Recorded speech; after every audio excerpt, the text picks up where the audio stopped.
for the pulses industry. Then the current crisis, if you look into it, it is the worst which most of us would have seen in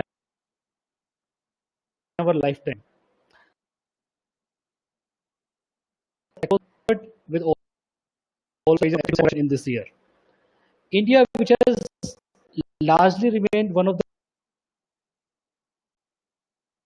this crisis, all sectors of the economy have been hit. The only silver lining is that in this situation, in this crisis, in agriculture sector is still expected to grow. Now, to discuss the impact of current crisis on pulses industries and we have some of the eminent players from the pulse industry with us today. Let me introduce our first panelist is Mr. Sunil Baldeva. Mr. Sunil Baldeva Associates. Experience of Siliguri Associates was established in 1979 and he is growing Siliguri Associates from 1992, and he also has global experience in import, export and trading of pulses. He also holds several positions like CMD of PJSN Agro Impacts, Director of Performance Commodities, Partner of Performance Agri. He is well known and he is being interviewed time and again in various news channels like G Business, CNBC Awaaz, Aaj Tak, etc. He is also guiding the top CEOs and politicians with his comment on policies, which is embraced by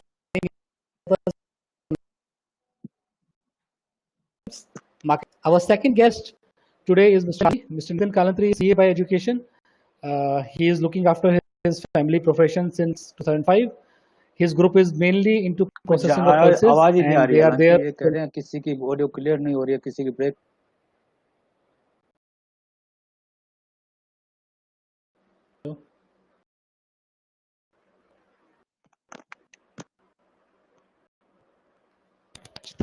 Is my voice clear? So there's some disturbance. I would request you to continue now. Connectivity भी तो drawing room में Okay, thank you. नहीं आ रहा. Wi-Fi में Arun sir, I would request you to continue your Mr. session. Nitin. Our second guest is Mr. Nitin Kalantri, who is a CA by education, and he is looking after his family business since 2005. Group is mainly in 3 years. Kalantri product and Amrit Food and Products are engaged in processing of pulses and basin. They have a total installed capacity of around 550 TPD, and their brand Pistol is well recognized in the market. Our third guest is joining us from Australia, Mr. Kandani. Mr. Kishore Kandani is the founder of Om Australia Private Limited. He has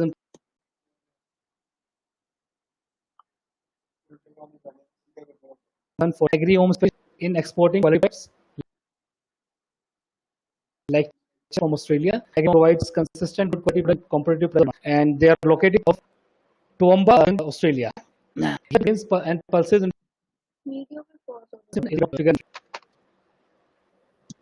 our next guest is Mr. Ajay Kedia.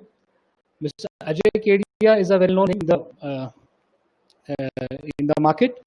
Mr. Ajay Kedia is the founder and director of Kedia Commodities Private Limited. He is a commerce graduate and he has done his graduation from Mumbai University. He has more than 15 years of experience in commodities market. He is well known in the industry for his dynamism and execution capabilities. Born into a reputed family, he is the motivation force behind Kedia's highly acclaimed research team. And Mr. Kedia has a profound experience and has been a regular visitor, a regular panelist in various shows. He has been he has been regularly seen in print as well as television media, as well as in many seminars. He has a considerable screen presence and is frequently contributing to India's leading business channels like Awaaz, Bloomberg, etc. Our next guest is Mr. Rajesh Agarwala. Mr. Rajesh Agarwala is a well-qualified and also done his post-graduation from Kolkata University. He is originally from Guwahati and he has started his business career in his family business, and to Delhi with a vast experience in import, trading, and processing of pulses. Furthermore, Mr. Agarwala is also associated with many pulses organizations in India, and he is a treasurer of Agri, Farmer, and Trader Associations. So, with this, I will like to start the session, and my first question is to you, Mr. Sunil Baldeva ji.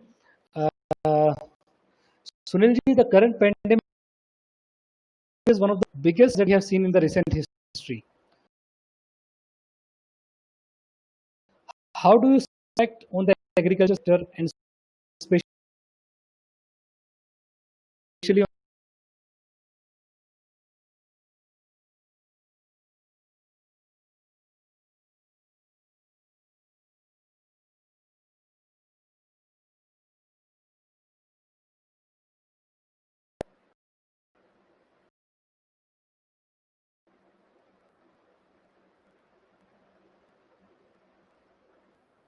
Sunil ji,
Attendees would request you to be available. We are facing some connectivity issue.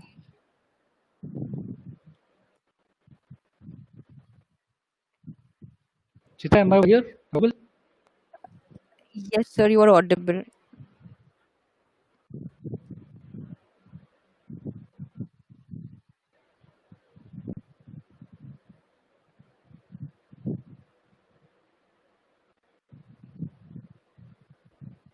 So, would request you to continue your session. My question is to Nitin ji, Nitin Kalamji ji. Nitin ji, you have been associated with the pulses. Sunil ji, अभी आपकी आवाज आ रही है. Sunil ji, we can hear you.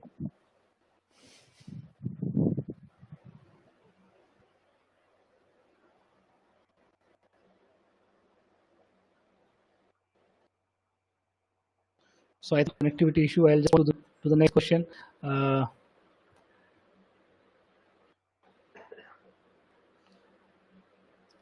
Ajay ji, Mr. Ajay. Ajay ji, you have been exploring the financial market and you have been, seen the performance of different asset classes during this pandemic time. So we just want to know your views on two parts. One, how do you see agricultural commodities as an investment class during such times? And second, please. Okay. Am I audible now? Okay. Yeah, Good, Ajay ji, you are very much audible. yeah. Good afternoon. Arun, I just requesting you to give me the permission to show my presentation. Yeah. Sure. I just, yeah, I think now Yeah, I have got it. is enter.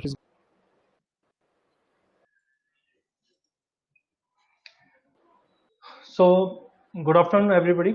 आज का जो session है हमने रखा understanding the pulses market at the time of कोविड-19. हम जैसे जानते हैं already we have seen in the month of February March, जिस ढंग से हमने कोविड-19 का एक अपडेट आता हुआ देखा, उसके बाद हमने पूरे ही एग्री मार्केट के अंदर एक अच्छी वॉलिटिलिटी के साथ मार्केट को ट्रेड करते हुए देखा। जनरली हम देखते हैं कि ऐसा कोविड-19 या कोई भी पैंडेमिक प्रीवियसली भी 20 सालों में हुआ है, तो जनरली इनिशियली हम एग्री के प्राइसेस में एक बड़ी गिरावट देखते हैं। तो आज का जो टॉपिक है वो investment class, agriculture commodity as a investment class. Definitely आज हम देखते हैं काफी असेट क्लास मार्केट में इवॉल्व होकर ट्रेड हो रहे हैं, चाहे हम इक्विटीज की बात करें या कमोडिटीज की। अगर हम जब असेट क्लास की बात करते हैं तो जनरली गोल्ड ही नजर में आता है, but agriculture can be a good asset class. जो कुछ डेटा आज मैंने कंपेल किए हैं उसमें हमें ये पता चलता है पिछले 20 सालों में एग्रीकल्चर भी एक अच्छा काउंटर रहा है, but we don't have any good platform. अब धीरे धीरे एवॉल्व हो रहे हैं चीजें, बट अभी तक हमारे पास कोई ऐसा अच्छा प्लेटफॉर्म नहीं था जिसपे हम लोग ये ट्रेड कर सके या इन्वेस्ट कर सके। तो सबसे पहले अगर हम प्राइस मूवमेंट की बात करें, अगर हम YTD जनवरी से अभी तक की, तो we have a different fundamental. हमने इस बार देखा था कि जो क्रॉप साइज है हमारी काफी अच्छी थी, वेदर कंडीशन हमारे अच्छे थे, जिस ढंग से हमने जो ग्राउंड में वाटर लेवल है, मॉइस्चर लेवल है, वो काफी अच्छे होने की वजह से ऑलमोस्ट हमने सभी एग्रीज के अंदर जनवरी फरवरी में ही हमने काफी बड़ा फॉल आते हुए देखा। एक सरप्राइज मूव ये था कि after hearing about the pandemic, China से निकल के जब वर्ल्ड वाइड बढ़ना चालू हुआ, तो मार्च मंथ में हमने एक रिकवरी आते हुए देखी, जो कहीं ना कहीं संकेत देता है कि प्राइजेस में जो गिरावट आई थी और जो कंसर्न्स बना था उसके चलते थोड़ी बहुत बाइंग निकली है। बट इस वक्त अगर हम मार्केट में देखें तो बाइंग है वो दो पार्ट में डिवाइड हो चुकी है। एक है इंडस्ट्रियल बाइंग और एक होता है कि हम बोल सकते हैं कि स्मॉल केस बाइंग। तो यहाँ पे हमने थोड़ी एक्टिविटी बढ़ती हुई देखी, बट ओवरऑल ग्लोबल इकोनॉमिक जिस ढंग से हमने देखा है कि पैंडेमिक का जैसे ही अपडेट है उसके बाद टेम्पररी कमोडिटी के प्राइसेस में हमने भारी गिरावट देखी है। कारण था मेजर्स जो गवर्नमेंट ने टेक लिए हैं, चाहे हम इंटरनेशनल की बात करें चाहे डोमेस्टिक मार्केट, उसके रिजल्टन हमने देखा कि इकोनॉमिकल एक्टिविटी ग्लोबली एकदम ठप हो चुकी है। ट्रांसपोर्टेशन कहीं पे भी प्रॉपर्ली मूव नहीं कर रहा है, जिसकी वजह से कमोडिटी के प्राइसेस में टेम्पररी हमने फॉल आते हुए देखा। मोस्ट फूड आइटम्स हमने उसमें गिरावट आते हुए देखी है, डिस्पाइट के जो वेदर कंडीशन थे या रिकॉर्ड प्रोडक्शन था, वो भी एक सपोर्टिव पार्ट हम बोल सकते हैं कि इस गिरावट में शामिल था। बट सबसे इम्पोर्टेंट था कि इसी को देखकर हमको घबराना चाहिए क्या, ऐसा नहीं है। ये एक स्लाइड है जिसमें बताता है कि 19 अगर हम 1800 से भी देखें तो काफी ऐसे इम्पोर्टेंट हमने पैंडेमिक्स देखे जो मार्केट को इम्पैक्ट किए। चाहे हम बात करते हैं 100 साल पहले स्पेनिश फ्लू था, उसके टाइम पे भी हमने मार्केट में इम्पैक्ट आते हुए देखा। अगर रिसेंट की अगर हम बात करें लास्ट 20 ईयर्स में, तो हमने 2002-2003 में सार्स का इम्पैक्ट आते हुए देखा। उसके बाद 2009-10 के अंदर हमने स्वाइन फ्लू का इम्पैक्ट देखा। तो ये चीज एक देखा गया कि जैसे ही कभी भी कोई ऐसा आउटब्रेक होता है एपिडेमिक का, तो इनिशियली कमोडिटी इंडेक्स, ये फूड प्राइस इंडेक्स है, तो कमोडिटी के इंडेक्स में थोड़ा बहुत फॉल जरूर आता है, बट उसके बाद जो तेजी आती है या उसके बाद जो जंप आता है वो अप्रोक्सीमेटली 25 to 30% का एग्री इंडेक्स में जंप देखा गया है। तो सेम पैटर्न अभी हम देख रहे हैं कोविड-19 में भी, कि आप देखेंगे मार्च अप्रैल मई में हमने कमोडिटी प्राइसेस को श्रिंक होते हुए देखा है, गिरावट आते हुए देखी है। बट ओवरऑल मुझे लगता है कि नेक्स्ट 6-8 महीने की अगर बात करें तो एग्रीकल्चर कमोडिटी में काफी बड़ी तेजी आ सकती है। तो ट्यून ऑफ एवरेज हम 25-30% की तेजी देख रहे हैं। As of now all agriculture commodities are facing supply chain disturbance, labour issue. Government ने जिस ढंग से रेस्ट्रिक्शंस करना चालू कर चुके हैं एक्सपोर्ट्स और इंपोर्ट्स पे in order to maintain everything in line, वो भी इम्पैक्ट कर रहा है पूरे एग्रीकल्चर कमोडिटीज को। गवर्नमेंट स्टेप्स जो हम देख रहे हैं स्टॉक प्राइस करने की, लेकिन ऑलरेडी हमने देखा है लास्ट वीक ECA का जो अमेंडमेंट हुआ है, एसेंशियल कमोडिटी एक्ट का जो अमेंडमेंट हुआ है, ये कहीं ना कहीं हमारे पूरे ही एग्री पैक्ट को एक रीरेटिंग करता है, एक नए नजरिए से देखने का एक तरीका दिखाता है। तो ओवरऑल मुझे लगता है कि फूड सिक्योरिटी जो कंसर्न है वो आने वाले 6-8 महीने में काफी इंपॉर्टेंट रहेगी। कमोडिटी प्रोडक्शन में हम डिस्टर्बेंस देख सकते हैं, जहाँ पे input such as fertiliser, pesticides और लेबर एबिलिटी और अदर फैक्टर्स लाइक कुछ जगह पे हमने देखा कि बीज नहीं मिल पा रहे हैं। तो ऐसे कुछ कंसर्न्स रहेंगे जो कहीं ना कहीं पूरे एग्रीकल्चर को एक सपोर्ट, प्राइजेस को सपोर्ट देता हुआ दिखाई देगा। Disturbance in supply chain already हमने देखा ये अभी से चालू हो चुका है। तो overall I am very much bullish in agriculture as a investment class. Generally हम देखते हैं कि जब भी हम इन्वेस्टमेंट की बात करते हैं तो इन्फ्लेशन हमारे बैक ऑफ द माइंड आता है, और जब इन्फ्लेशन की बात आती है तो तुरंत हम लोग गोल्ड को बाय करते हैं कि gold as a good inflation. But हम लोग भूल जाते हैं फूड इन्फ्लेशन का क्या। हम हमारे इन्वेस्टमेंट के इन्फ्लेशन को देखते हैं तो हम गोल्ड बाय कर लेते हैं, बट फूड इन्फ्लेशन भी काफी इंपॉर्टेंट है जिस ढंग से ये मूव कर रहा है पिछले 20 सालों में। तो जनरली हम देखते हैं जब भी फूड इन्फ्लेशन आता है या हमें ऐसा कुछ आभास होता है कि मार्केट में भाव बढ़ने वाले, तो जनरली हमारी टेंडेंसी होती है हम होल्ड करते हैं।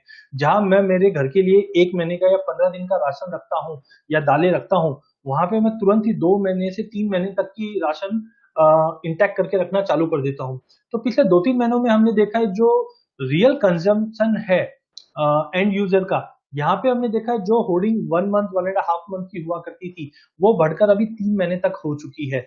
बट यहाँ पे मैं सबको बताना चाहूंगा, हम लोग कभी भी फूड इन्फ्लेशन के टाइम पे फूड ग्रेन्स को होल्ड करते हैं, बट यहाँ पे पब्लिक को एजुकेट होना पड़ेगा कि एग्री एज ए इन्वेस्टमेंट सबको पता है। आज कुछ भी कंसर्न होगा या घर में कुछ फेस्टिवल भी होता है तो हम एग्री को महीने 2 महीने 3 महीने या सस्ती भी मिलती है तो हम लोग उसको जमा करके रखते हैं। बट सबसे इम्पोर्टेंट है जब आज के युग में हम लोग डिजिटल युग में जा रहे हैं, पेमेंट है वो डिजिटली हो रहा है, गोल्ड भी हम परचेज कर रहे हैं वो भी डिजिटली हो रहा है। तो जब हर चीज डिजिटल हो रही है तो एग्री भी हमें बाय करना चाहिए डिजिटली। हाँ, कंजम्पशन के लिए जो हमको चाहिए वो डेफिनेटली हमें लेना चाहिए फिजिकल स्टॉक में, बट साथ में एग्री के अंदर हमको डिजिटली इन्वेस्ट करना चाहिए। तो अभी नो डाउट हमने जैसे देखा NCDEX is first to start with Agridex, तो ये एक अच्छा अपॉर्चुनिटी बन जाती है कि यहाँ पे हम एज ए इन्वेस्टमेंट एग्रीकल्चर को भी देखें, क्योंकि हिस्टोरिकल रिटर्न्स अच्छे हैं। बट ऐसे कुछ इवेंट्स आते हैं तो I am very much sure के प्राइजेस में एक अच्छा शूटअप देना चाहिए because of ongoing concerns and all. Arun, over to you.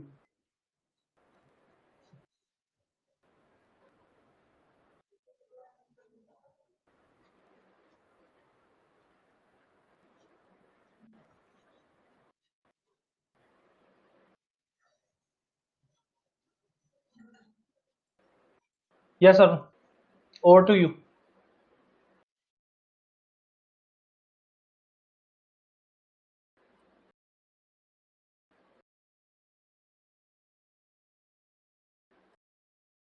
Yeah, Ajay ji.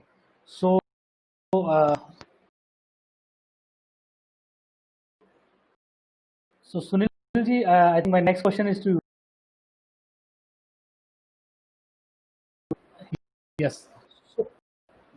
So ये पैंडेमिक जो आया है सर, समय हम देखें और इनफैक्ट अगर हमारे लाइफ टाइम में तो इस तरह की सिचुएशन शायद हम लोग पहले देख रहे हैं। तो आपको क्या लगता है इसका क्या इम्पैक्ट और पल्सेस की बात करें? अरुण जी, आपकी आवाज ब्रेक कर रही थी, लेकिन जहां तक मैं समझ रहा हूँ शायद आप कोविड के इम्पैक्ट के बारे में पूछ रहे थे पल्सेज इंडस्ट्री पे। पल्सेज ये बिल्कुल आप सही कह रहे हैं कि कोरोना पेंडेमिक जो आई है वो सैकड़ों 100 सालों में लगभग एक बार आई है और हम अपनी लाइफ में इसको पहली बार देख रहे हैं, इसलिए इसको फेस करने में थोड़ी हमें नए नए चैलेंजेस भी अनुभव करने पड़ रहे हैं। जहां तक मैं पल्सेज या एग्री इंडस्ट्री की बात करूं तो हमें सबसे बड़ा चैलेंज था कि इसको महामारी पेंडेमिक में भी हमें सप्लाई चेन को मेंटेन करके रखना था। कोरोना वॉरियर की जब बात होती है तो इसमें मेडिकल स्टाफ, पैरामिलिट्री और मीडिया सबकी बात होती है, लेकिन मुझे लगता है कि हमारी गवर्नमेंट और मोदी साहब इस वॉरियर को भूल गए थे, क्योंकि जो वेजिटेबल है और एग्री सेक्टर की सप्लाई चेन करने वाले हैं वो भी अपने दुकान पे जा रहे थे और अपनी सर्विस पूरी दे रहे थे, अपने ऑफिस से जा रहे थे और हर तरह की सर्विस दे रहे थे। लेकिन इस चेन को मेंटेन करने के लिए सबसे बड़ी प्रॉब्लम आई थी जो लॉकडाउन के रूल्स एंड रेगुलेशन थे उसके कारण भी शुरू में आई थी, क्योंकि किसी भी गोडाउन में काम करने के लिए या किसी भी ट्रक के ट्रांसपोर्टेशन के लिए या उसको लोडिंग के लिए आपको 5 से ज्यादा आदमियों की जरूरत होती है, जबकि ज्यादातर जगह 144 धारा लगी हुई थी। इसलिए इसमें एक बहुत बड़ी प्रॉब्लम, इसको लॉजिस्टिक प्रॉब्लम आई थी। वेयर हाउस का स्टाफ अपने वेयर हाउस पे नहीं पहुंच पा रहा था और आपके ऑफिस में स्टाफ नहीं पहुंच पा रहा था, तो हर जगह की हर तरह की लॉजिस्टिक प्रॉब्लम इसमें रही थी। दूसरी सबसे बड़ी प्रॉब्लम मुझे लगता है किसानों को रही थी कि वो अपनी फसल को हार्वेस्ट नहीं कर पा रहे थे, क्योंकि उनको खेतों में काम करने के लिए लेबर नहीं मिल पा रही थी, और यदि वो लेबर भी मिल पा रही थी, मिल भी जाती और अपने किसी तरह अपने रिसोर्स से वो हार्वेस्ट करने में सफल भी हुए, तो अपने प्रोडक्ट को वो मंडी तक नहीं ला पाए, क्योंकि ट्रांसपोर्टेशन की समस्या भी थी, और मंडियां सब बंद हो गई थी बाद में।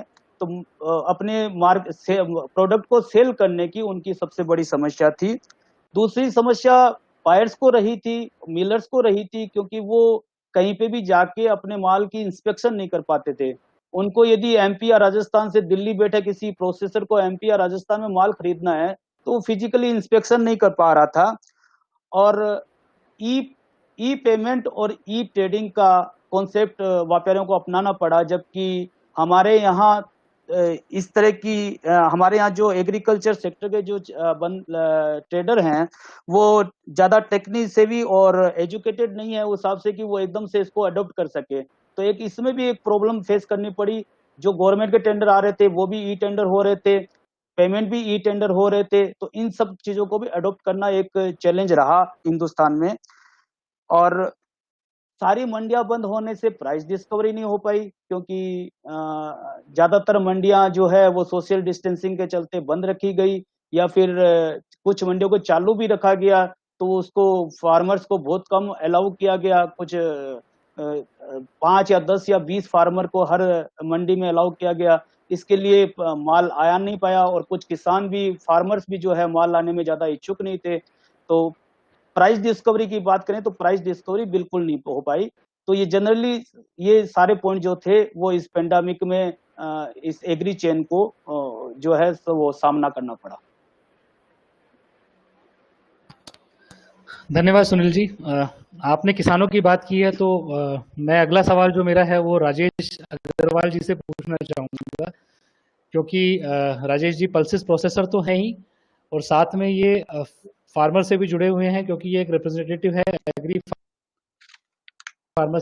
मेरा सवाल आपसे ये है कि ये जो सिचुएशन है, ये आई थिंक इसमें हम लोग बात कर रहे हैं कि सबके लिए बहुत दिक्कत हुई, लेकिन जो सुनील जी ने भी कहा कि किसानों के तौर पर बहुत परेशानियों का उन्हें, आपका क्या ओपिनियन है कि इस दौरान क्या, बिकॉज जब भी कोई प्रॉब्लम आती है तो फिर उसके सॉल्यूशन निकालने की तरफ भी लोग बढ़ते हैं, तो आपको क्या लगता है कि कौन से ऐसे अल्टरनेट मैकेनिज्म है जिसको किसान यूज कर सकता है अपनी फसल को बेचने के लिए, या क्या और नए तरीके हैं जो इस दौरान इस मुश्किल घड़ी के अंदर निकल के आए हैं? राजेश जी।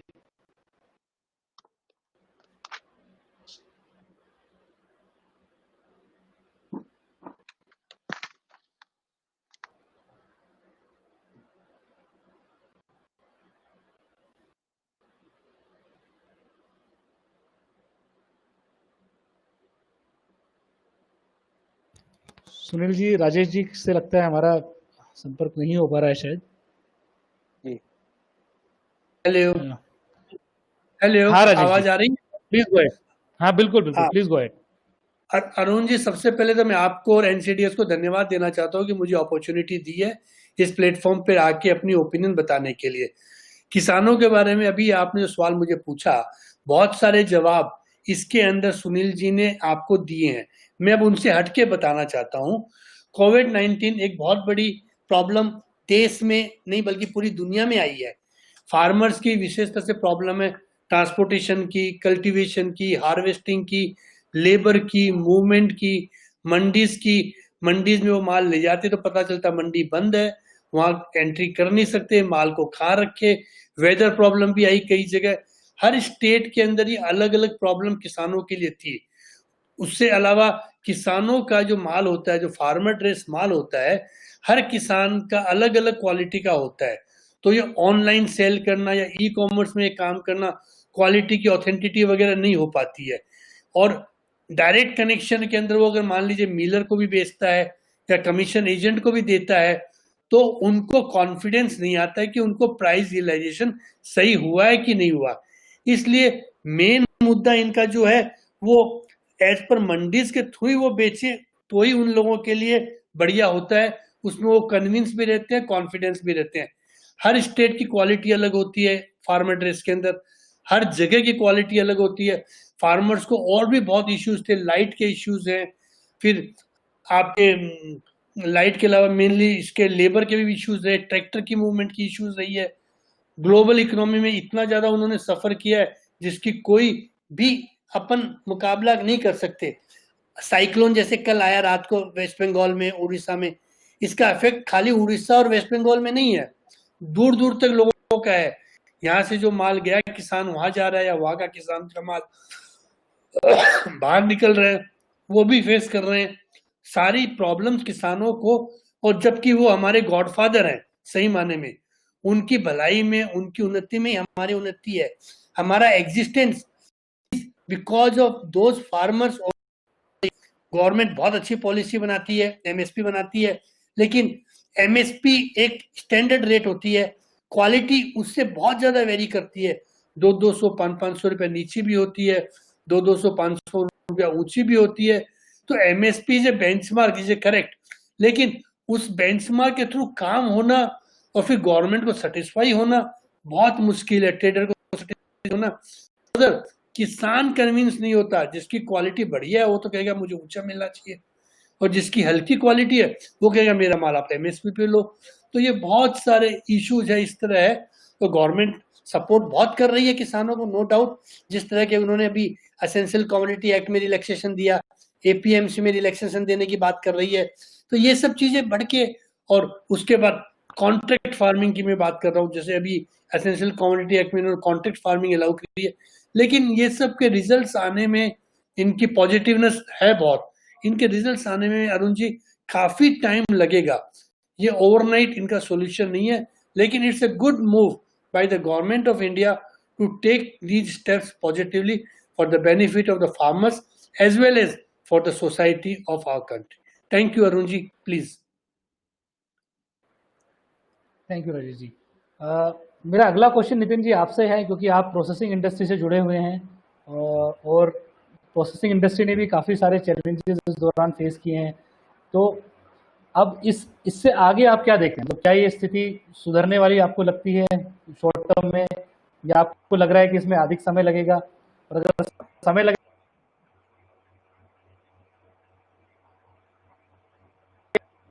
हम अपनी स्टडी को सेटिस्फाई कर सकते हैं, पूरा कर सकते हैं हम लोग, अगर हम फूड कर सकते हैं तो अपने को लगातार चला। तो आपके क्या व्यूज है सर? इनिशियली पल्प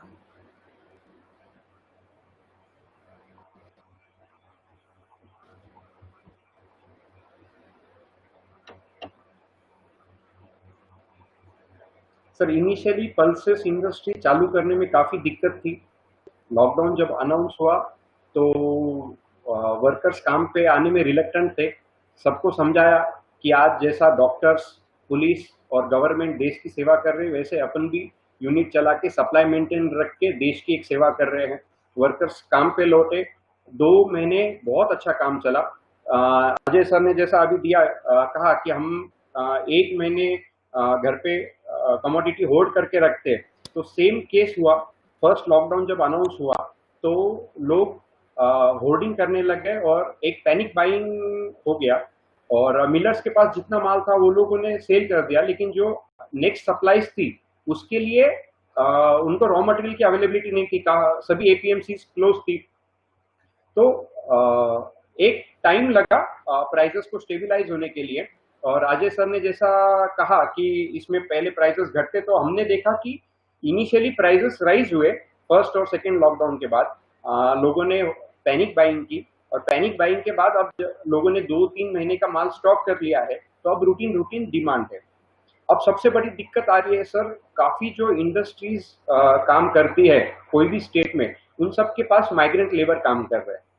और आपने जो टीवी पे देखा या मीडिया में देखा, तो माइग्रेंट लेबर सब अपने अपने गांव वापस जा रही है। एक भेड़ चाल मेंटेलिटी है इंडस्ट्री में। आपके पेमेंट्स चालू है, उनका काम चालू था, उनके ये चल रहे थे, लेकिन जो इंडस्ट्री बंद थी वो लेबर्स गांव जा रहे थे। उनको देख के हम लोगों के भी लेबर्स गांव गए। तो आज फाइंडिंग लोकल लेबर यूनिट चलाने के लिए ये सबसे बड़ी दिक्कत है। और आज आपने सुना होगा आरबीआई गवर्नर ने पल्सेस के प्राइसेस के ऊपर चिंता जताई।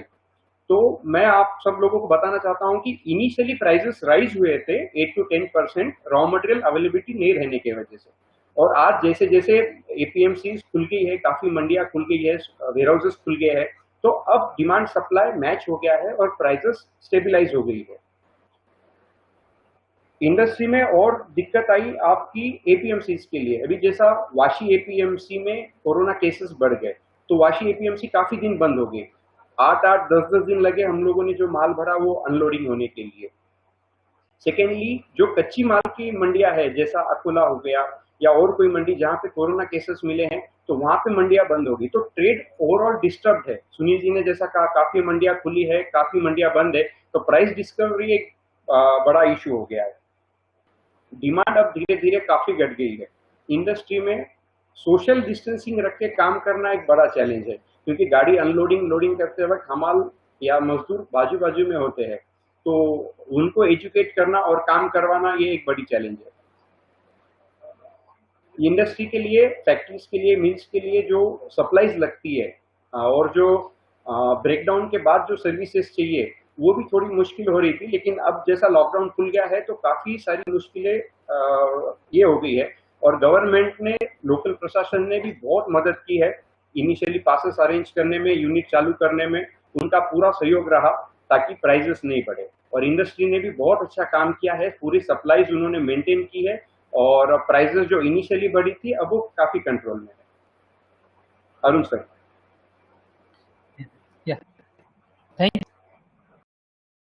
Thank you, Nitin ji.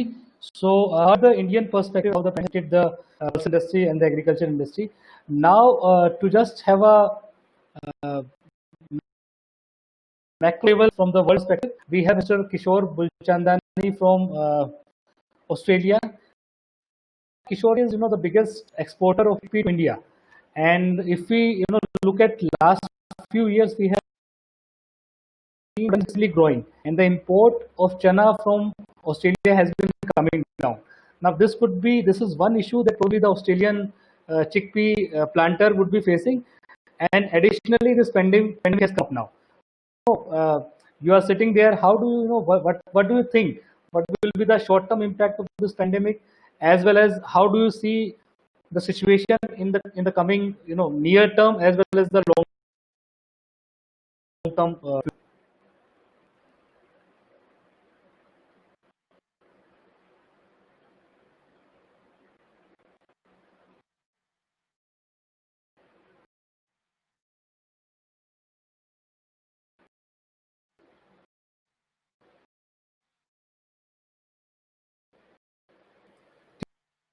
Kishore ji.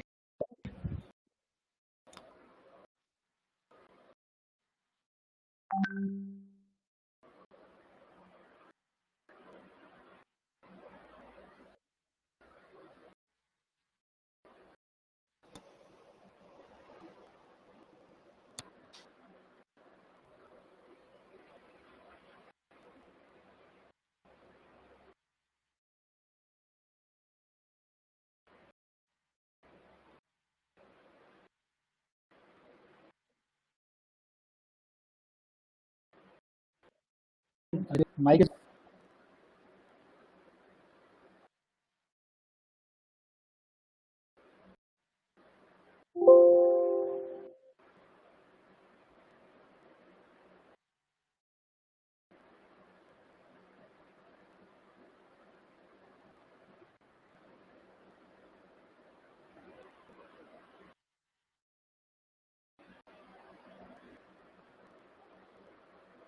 तो हम उससे पहले आई थिंक किशोर जी,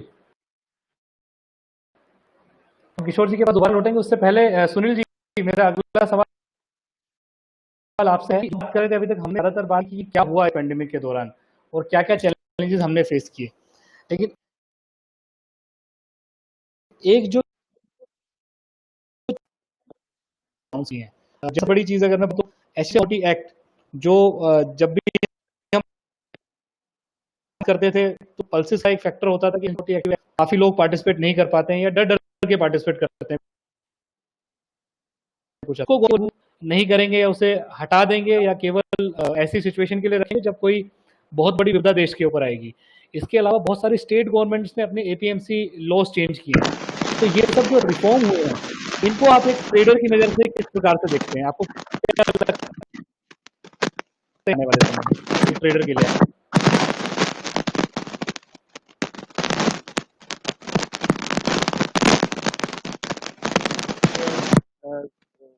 एक अभी आइए।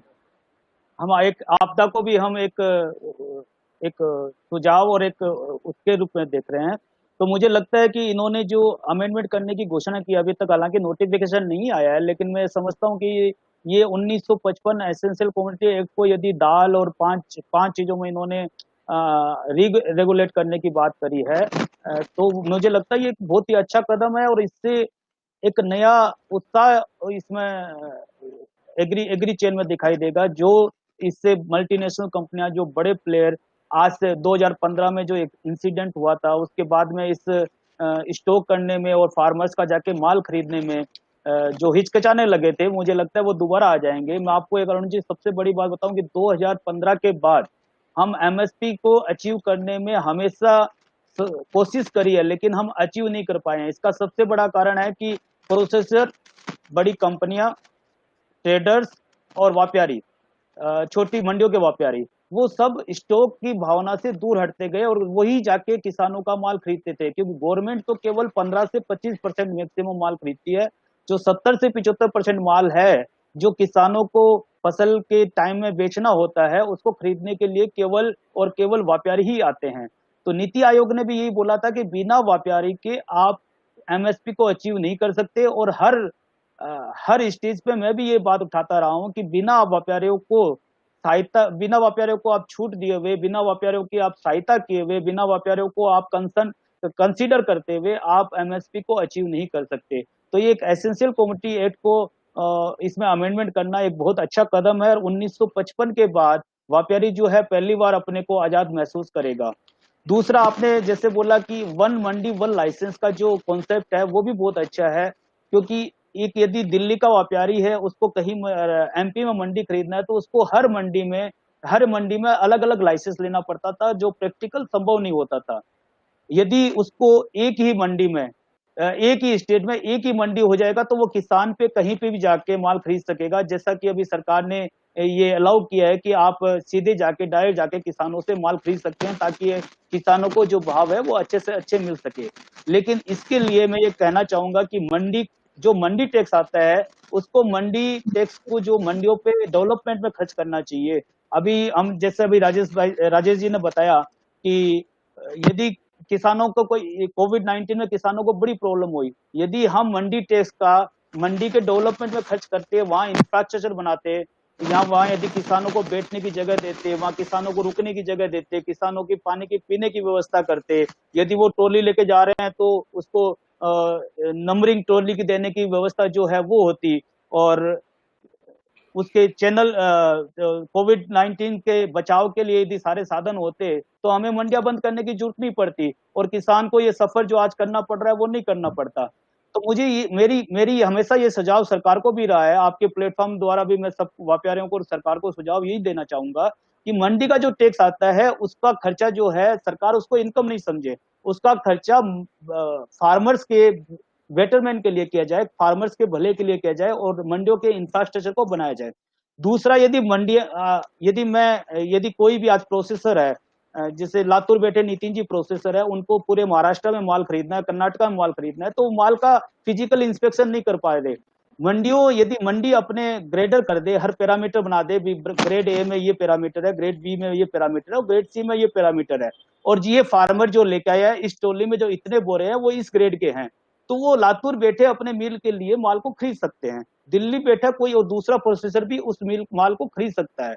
तो यदि मंडी टैक्स का यदि सदुपयोग किया जाए और ढंग से यूज किया जाए, मंडी टैक्स का 12-15% ही केवल यूज किया जाता है, बाकी 85% तो दूसरी मद में जाके वो मिल जाता है उसकी इनकम का। तो ये एक सबसे बड़ा हमारा जो मंडियों का और जो एग्री फार्मर का इंफ्रास्ट्रक्चर में जो पैसा नहीं आया, इसका एक बहुत बड़ा कारण ये भी रहा है। तो मुझे लगता है कि कोविड के बाद सारी दुनिया चेंज हो जाएगी, लोगों के सोचने का, काम करने का सारे तरीके चेंज हो जाएंगे, तो काफी कुछ चेंज होने वाला है। और हम मंडी बोर्ड से और सरकार से भी ये आशा रखते हैं कि वो भी काफी हद तक चेंज होंगे और काफी इनके एग्रीकल्चर में इंफ्रास्ट्रक्चर के लिए जो सरकार कर रही है उससे उसको प्रैक्टिकली ग्राउंड पे उतारा जाएगा और वो काम किया जाएगा। Over to you. Rajesh ji, मिलता हुआ सवाल मेरा आपसे है कि ये जो कदम जो उठाए गए हैं, तो अभी सुनील जी ने एक ट्रेडर के पर्सपेक्टिव के लिए उससे क्या लाभ हो सकता है उसके बारे में बात की, तो एज अ प्रोसेसर आपको क्या लगता है कि इन स्टेप्स से आपको क्या फायदा होगा? जैसे एसेंशियल कमोडिटी एक्ट को जो रिवोक करने की बात जो चल रही है, उसको लिमिटेड करने की जो बात चल रही है, कुछ ही केसेस में उसको लगाया जाएगा, और जो एक सिंगल लाइसेंस सिंगल मंडी की जो बात चल रही है, उन चीजों से आपको क्या लगता है एज अ प्रोसेसर आपको क्या लगता है क्या क्या फायदे होंगे? Yes, the major announced by government will definitely benefit the industry, Arun ji, इसमें कोई शक नहीं है। लेकिन इसके पहले मैं आपको एक लाइन ये बताना चाहता हूं कि आज इसके दूसरी प्रॉब्लम्स पे थोड़ा सा मैं डाइवर्ट करना चाहता हूं। हमें हेल्थ केयर पर, एम्प्लॉयमेंट प्रोटेक्शन पर, मेडिकल असिस्टेंस पर, सेफ्टी मेजर्स पर, retaining of labours, availability of goods, ये भी हमारे लिए बहुत इंपॉर्टेंट है। अब आपने जो सवाल मेरे को कहा कि एक लाइसेंस की बात है, डेफिनेटली वन लाइसेंस बहुत बढ़िया चीज है। हम एक जगह बैठकर आज हमें 20 जगह काम करना है तो हमारी कनेक्टिविटी 20 जगह से हो जाती है, 50 जगह से हो जाती है, हमारा आराम से काम हो जाता है, कोई दिक्कत नहीं होती है। जैसे इंपोर्ट एक्सपोर्ट लाइसेंस पे हमें एक नंबर मिलता है, हम उससे बॉम्बे भी माल मंगा सकते हैं, चेन्नई भी मंगा सकते हैं, कैलकाटा भी मंगा सकते हैं। ये एक बहुत ही अच्छी चीज है, इसमें हो जाए तो इसमें कोई भी शक नहीं है। दूसरा, गवर्नमेंट, आरबीआई के गवर्नर ने जैसे सुबह कहा था कि पल्सेस के प्राइसेस बढ़े हैं, डेफिनेटली बढ़े हैं, लेकिन आज वो वापस स्टेबलाइज हो गए। एक बात उन्होंने और कही थी जो पल्सेस इंडस्ट्रीज के लिए बहुत बढ़िया है, उन्होंने ये फोरकास्ट किया कि हमारा मॉनसून बहुत ज्यादा अच्छा है इस बार और हमारी सारी प्रॉब्लम कल्टीवेशन की, प्लांटेशन की, पल्सेस की दूर हो जाएगी। हम ऑलरेडी सेल्फ सफिशिएंट है और इस मॉनसून के बाद हम और भी बहुत सेल्फ सफिशिएंट हो जाएंगे, इसमें कोई शक नहीं है। अरुण जी सॉरी, आपको दूसरा सवाल क्या था? मैं कह रहा था सर, उसके अलावा एसेंशियल कमोडिटी एक्ट को जो अभी गवर्नमेंट ने कहा है कि उसको चेंज करेगी और केवल बहुत ही विपदा की परिस्थिति में उसे लागू करेगी, उससे क्या क्या फायदे आप देख रहे हैं आने वाले समय में? एसेंशियल कमोडिटी एक्ट ऐसा है कि ये एक टेरर की तरह, तलवार की तरह प्रोसेसर्स पर, मिलर पर, ट्रेडर पर, इंपोर्टर पर लटका हुआ रहता है। इसी एक्ट की वजह से 2015 में आप देखोगे बड़ी विपदा आई थी उसके बाद में थ्रू आउट इंडिया, और 2015 के बाद आज तक ट्रेडिंग कम्युनिटी पल्सेस की उभर कर आने में बहुत मुश्किल हो रही है। लोगों ने काम कम कर दिए, स्टॉक करने बंद कर दिए, उसी के कारण स्पेकुलेशन जो मार्केट में आता है, मंदी में ज्यादा मंदी और तेजी में ज्यादा तेजी, उसकी वजह से आता है। इससे क्या होगा कि लोग फियरलेसली काम करेंगे, अवेलेबिलिटी बनी रहेगी, हर आदमी को माल मिलता रहेगा, तो बहुत ज्यादा तेजी और बहुत ज्यादा मंदी इसके अंदर नॉर्मली नहीं आती है। हम एमएसपी को भी अचीव कर लेंगे और उसके अलावा बहुत सारे लोग इस ट्रेड को छोड़ छोड़ के भाग गए क्योंकि इसमें कानून के प्रावधान बहुत ज्यादा टफ थे, उसकी वजह से भाग गए। वो वापस आ सकते हैं और बहुत कुछ इसमें, वही ट्रेड करने का मतलब है कि अभी हमारे सर पर जितनी विपदा कम रहेगी, जितना टेंशन कम रहेगा, उतना ही हम बढ़िया ट्रेड कर सकते हैं। और ये विपदा खत्म हो जाएगी, ट्रेड और फियरलेसली होगा, काम अच्छा होगा। किसान भी अपना माल लगाते हैं, हालांकि ठीक है उनको छूट है, लेकिन वो और इजीली लगा सकते हैं, वो और इजीली स्टॉक कर सकते हैं, चारों तरफ भेज सकते हैं, कर सकते हैं। एक इसके अलावा मैं एक साइको फियर और बता रहा हूँ, ट्रेडिंग इंडस्ट्री को या कम्युनिटी को अपने को बहुत ध्यान रखना है। 2-3 दिन से अगर आप देखोगे, इस साइक्लोन के अलावा चाइना के इश्यूज भी बहुत आ रहे हैं, बॉर्डर इश्यूज आ रहे हैं, अपने सिक्किम पर भी आए हैं, भूटान पर भी आए हैं और इधर तिब्बत की तरफ भी आ रहे हैं। तो ये एक साइको फियर नया दिख रहा है सामने, और बॉर्डर इशू पाकिस्तान के साथ तो ऑलरेडी चल रहा है। तो इन सब चीजों को, कोविड-19 को जोड़ते हुए हमारी इकोनॉमी बहुत ज्यादा स्लो है, बहुत ज्यादा नीचे जा रही है।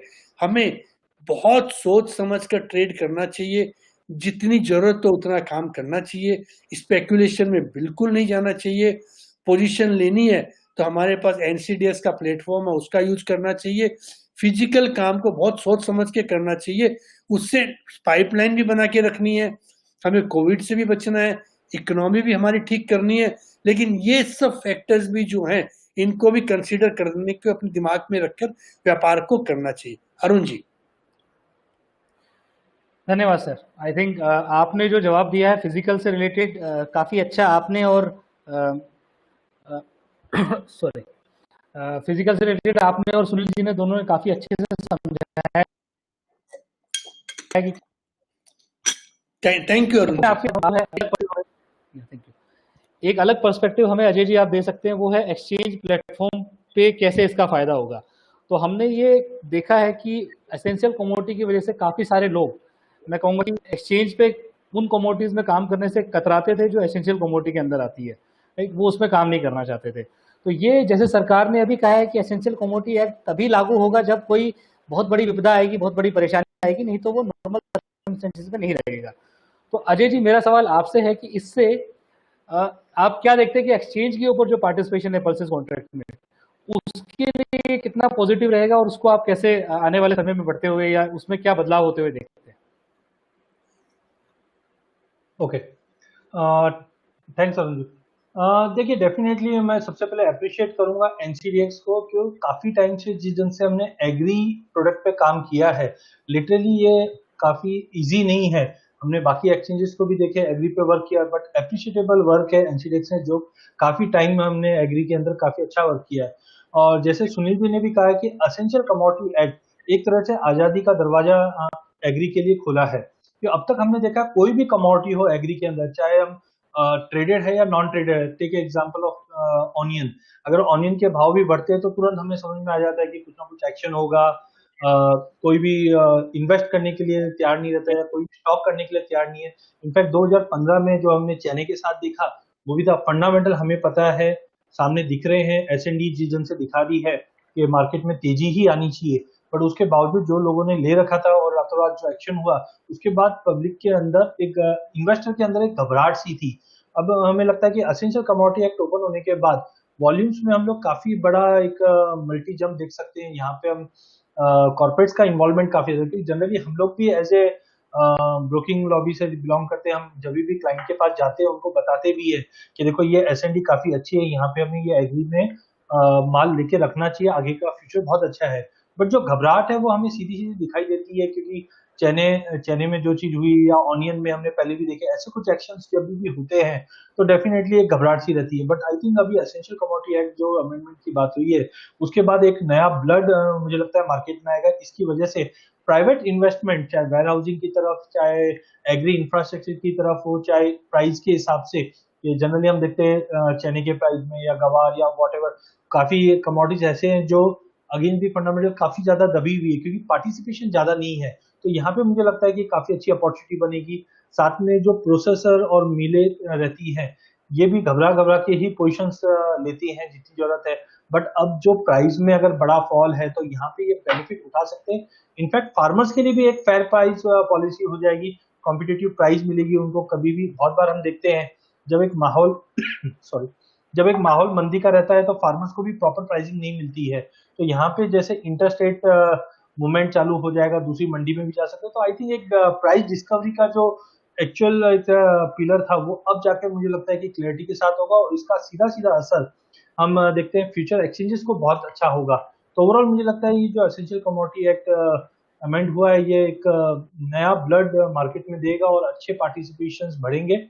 और आने वाले दिनों में मुझे लगता है कि ओवरऑल एक जो डरते थे लोग कि agri as a asset class, ये अब डरना थोड़ा कम होगा और इन्वेस्टमेंट के तौर पे लोग एग्री को भी देखना चालू करेंगे। धन्यवाद जी।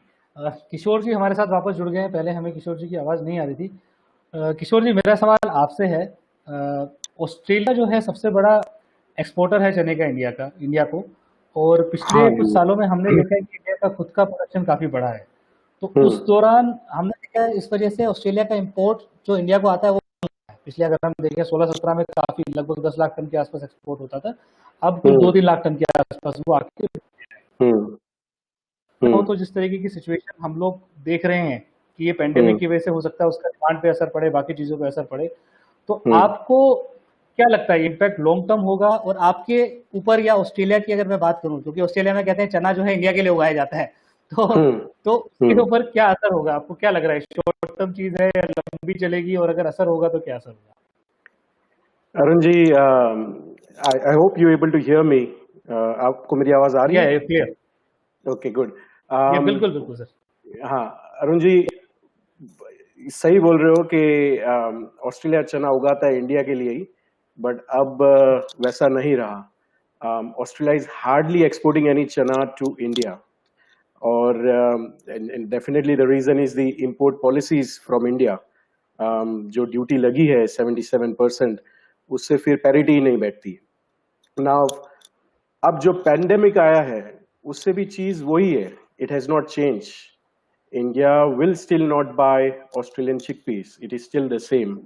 So I think no change because of the pandemic. I feel India will again buy Australian chickpeas only अगर उनका production numbers नीचे जाता है, और we see के demand बढ़ जाती है, consumption बढ़ जाती है, people turns into more vegetarian, और possibly के इंडिया खुद एक्सपोर्ट जो कर रहा है अभी चना दूसरी कंट्रीज में, वो सिग्निफिकेंटली इंक्रीज हो जाए, and then Australia can come to supply to India, और else at this moment I don't see there is any hope Australia will again be a major exporter of chickpeas to India. Yeah, thank you, Back to Kishore you, ji. Arun. I think, yeah, thank you. So just, on the same reference, so, you have been tracking international pulses market also, across overall pulses market, right? Not only China. Yes, yes, Right? yes. So how yes. do you think this pandemic has impacted the overall pulse के अंदर क्या लग रहा है, और situation कब तक normalise होगी या कितना बड़ा इम्पैक्ट पड़ेगा? Yes, yes. Now, what has happened is, due to this pandemic, panic buying हुई। रिटेलर्स के वहाँ, होलसेलर के वहाँ, लोग जिनको एक हफ्ते का सामान चाहिए था, वो महीने, 2 महीने, 3 महीने के लिए पल्सेस स्टॉक कर रहे थे। So due to that, we saw good demand. In fact, last 3 months, we saw very good demand from India, Pakistan, Sri Lanka. India ने lentils काफी लिया ऑस्ट्रेलिया से.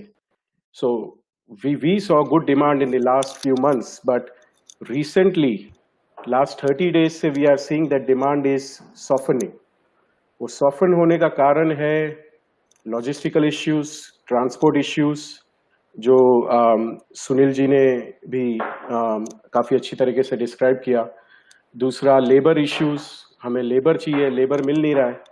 सो ड्यू टू दिस, अब जो buyers है, जो इम्पोर्टर्स है, वो रुक गए, they not comfortable to buy now. So we not seeing demand coming from the international market currently, और when this will change, it's basically pandemic eventually will end, but it will take couple of more months things to get normal. मुझे लगता है कि देखो, food is a necessity for everyone, so ये stop नहीं होगी। Eventually people need food to eat, and money is important. तो जो laborers चले गए हैं वो वापस आएंगे क्योंकि उनको पैसा चाहिए। So I think couple of months things will change, it will get back to normal. We can't stop food. Food तो सबको चाहिए ही। तो I think at this moment market is soft, but I would see in the upcoming couple of months again we'll see good demand in pulses, and again the market will flourish. Yeah, thank you, Kishore ji. I think Thank you, Arun.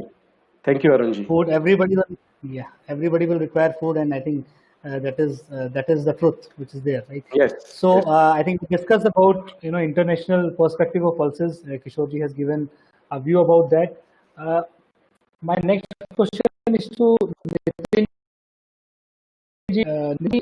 किशोर जी ने एक international perspective दिया pulses का, कि कैसे इस pandemic के दौरान उनको किस तरीके से डिमांड सप्लाई डायनेमिक्स ने वर्क किया है पल्सेस का।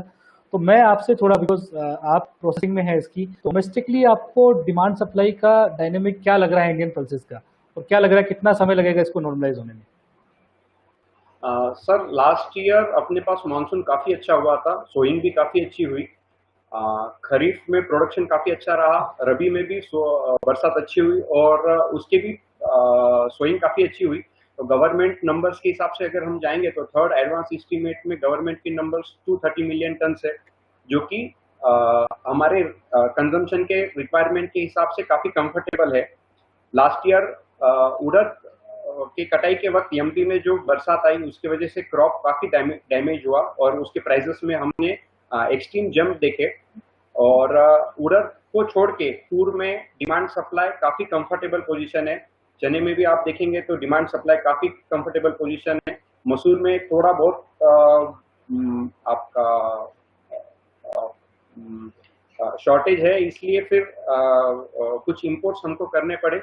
मूंग में भी थोड़े से शॉर्टेज थे, तो मूंग के भी प्राइसेस में हमने काफी जंप देखा और वो सस्टेन है। लेकिन अभी जैसा समर क्रॉप निकल रहा है तो मूंग के प्राइसेस भी काफी करेक्ट हो गए। गोइंग फॉरवर्ड मेरे को नहीं लगता कि कोई बहुत ज्यादा शॉर्टेज हम लोग पल्सेस में कोई भी आइटम में देखेंगे, और घटने में भी ज्यादा जगह नहीं है। -5% की जगह है और बढ़ने के लिए +10% की है, उससे ज्यादा हम लोग ये नहीं देखते। डिमांड साइड पे अगर आप देखेंगे तो कोविड के चलते काफी कंट्रीज में इंटरनेशनली भी और नेशनली भी, इंडिया में भी पल्सेस कंजम्पशन राइज होना चाहिए, पर उसको टाइम लगेगा थोड़ा। एकाएक ही पल्सेस के कंजम्पशन नहीं बढ़ेंगे, लेकिन going forward couple of years में पल्सेस का कंजम्पशन बिल्कुल बढ़ना ही बढ़ना है। और डिमांड साइड अगर हम देखेंगे तो जो पल्सेस का या बेसन का जो सेल होता था वो होरेका क्लाइंट्स या B2B सेल्स जो होते थे बेसन के इंडस्ट्री में, नमकीन बनाने में या स्वीट्स बनाने में, तो उसमें हमने काफी गिरावट देखी है। 2 महीने में आप मानिए कि सिर्फ 5 to 10% की होरेका या B2B सेल्स हुए हैं, तो वो सेक्टर में काफी डिमांड हमने नीचे आती हुई देखी है। एज ऑफ नाउ उसमें कोई ऐसा शॉर्टेज ऐसा नहीं दिख रहा है। और जैसा आरबीआई गवर्नर ने जैसा चिंता जताई कि पल्सेस प्राइसेस के इन्फ्लेशन को लेके, तो मैं आश्वस्त करना चाहता हूं कि हम लोगों के पास काफी कैरी ओवर स्टॉक है, गवर्नमेंट के पास भी काफी स्टॉक है और demand supply as on date equal है। और आने वाला मानसून भी अच्छा प्रिडिक्ट किया है। दूसरे कोई क्रॉप्स के प्राइसेस लुक्रेटिव नहीं है, तो फार्मर बिल्कुल पल्सेस के खेती की तरफ रुझान रहेगा और नेक्स्ट ईयर भी आने वाले साल में हम अच्छी डिमांड, अच्छा प्रोडक्शन देखते हैं। Sir Arun ji. Thank you Nitin ji. Sunil ji, आपके क्या व्यूज है इसके बारे में, जो अभी ने बताया कि सप्लाई को लेके उनको लगता है कि थोड़ा सा डिमांड, लेकिन सप्लाई है वो काफी अच्छा मानसून लग रहा है। डिमांड सप्लाई को लेके बिल्कुल अरुण जी, काफी चीजों को नितिन जी ने बहुत अच्छे से बता दिया है और काफी सारी दालों के लगभग बारे में बता दिया है। लेकिन जो इन्होंने बताया आरबीआई गवर्नर के बारे में, मैं भी ये कहना चाहूंगा कि आरबीआई गवर्नर शायद पिछले 2 सालों का इंडेक्स देख के बता रहे हैं, लेकिन हमें अभी भी दालों के एमएसपी प्राप्त करने के लिए हम लड़ाई लड़ रहे हैं और मुझे लगता है लंबी लड़ाई लड़नी पड़ेगी ताकि हम दालों की एमएसपी प्राप्त कर सके और किसानों को अच्छे भाव दिला सकें। जहां तक बाकी दालों की नितिन जी ने बता दिया, मैं चने की बात करूंगा। चने में मुझे लगता है कि एक जो 8 करोड़ जनता को जो 1 किलो पीएम सहायता से जो दालें फ्री मिल रही है, वो एक नया सेगमेंट, नया सेक्टर तैयार हो रहा है आगे के आने वाले सालों में, और ये एक नई कंजम्पशन साल दिखाई देगी। दूसरा, जैसा किशोर जी ने बताया कि इंडिया की पॉलिसी अब चेंज कर दी है फार्मर्स को लाभ पहुंचाने के लिए, कि इंपोर्ट को बहुत लगभग रोक सा दिया है और मटर को इन्होंने मार्च 2021 तक बिल्कुल येलो पीच को रोक दिया है। तो जो 12 से 15 लाख तक जो हमें येलो पीच चाहिए थी, उसका एक बड़ा भाग जो है वो चने की तरफ जाएगा। हाँ, लॉकडाउन की वजह से, कोविड की वजह से एक इंडस्ट्री का बेसन का काफी कंजम्पशन कम हुआ है और मुझे लगता है कि 40% करीबन बेसन में चने का भी यूज होके और बेसन बिकता है। तो एक काफी हद तक बेसन में जरूर हमें एक रुकावट दिखाई दी है। दूसरे शादियों की एक जो डिमांड होती है वो भी एक रुकावट दिखाई दी है। लेकिन धीरे धीरे लॉकडाउन में रियायतें मिल रही है और जैसे अब हाईवे के ढाबे भी खुल रहे हैं, मिठाई की दुकान भी खुल रही है, तो मुझे लगता है कि एक डिमांड ये निकलेगी। हाँ, शादियों की अब हम बात करें तो शादियों की डिमांड मुझे लगता है कि वो दालों की काफी कम रहेगी। एक बात जरूर है कि इस बार दालों का स्टॉक नहीं है, जो स्टॉक है वो किसानों के पास है, क्योंकि कोविड-19 के चलते किसान जो है अपना माल को खेतों से काट के और घरों में ही ले गया था। अब घरों में ले जाने के बाद किसान जो है वो धीरे धीरे मंडियों में लाएगा, एक साथ मंडियों में अराइवल नहीं बनेगी। जब डिमांड आएगी, जो मानसून प्रोग्रेस में आएगा, तो सब्जियां और मैंगो जो है वो खत्म हो जाएंगे और दालों की डिमांड बढ़ने लगती है। तो मुझे लगता है 10 और 15 जून के बाद जो ही मानसून एंटर करेगा इंडिया में, तो धीरे धीरे दालों की डिमांड बढ़ने लगेगी। उस समय किसी के पास स्टॉक भी नहीं है, तो एक अच्छी डिमांड और अच्छा प्राइस का अपवर्ड दिखाई देगा। लेकिन इतना अपवर्ड भी इस बार दिखाई नहीं देने वाला है कि हमें उसकी चिंता करनी पड़े।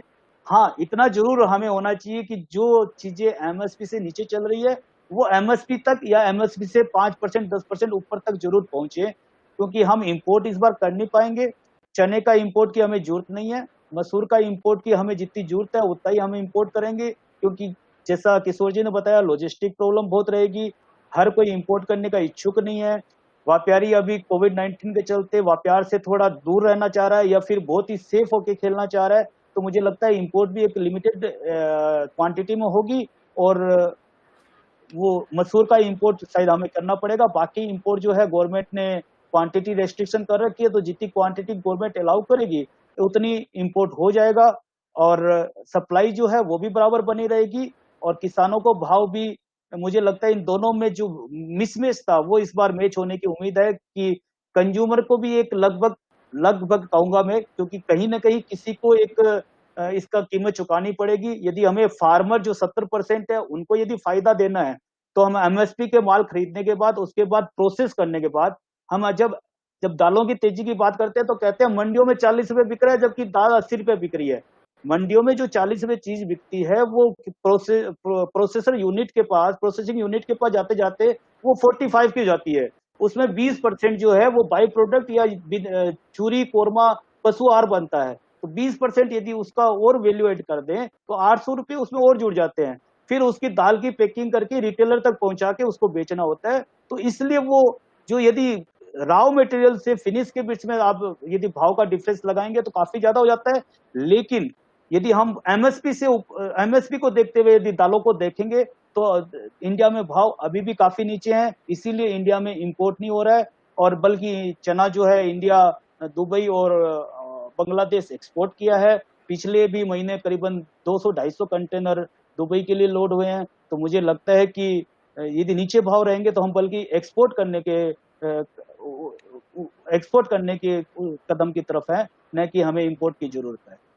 जी अरुण जी। धन्यवाद सुनील जी। नितिन जी, एक और सवाल आपसे है मेरा कि लॉकडाउन का अगर हम इनिशियल फेज देखें तो काफ़ी स्ट्रिंजेंट था, काफ़ी टाइटनेस थी उसके अंदर और काफ़ी सारी एक्टिविटीज़ पे रोक थी।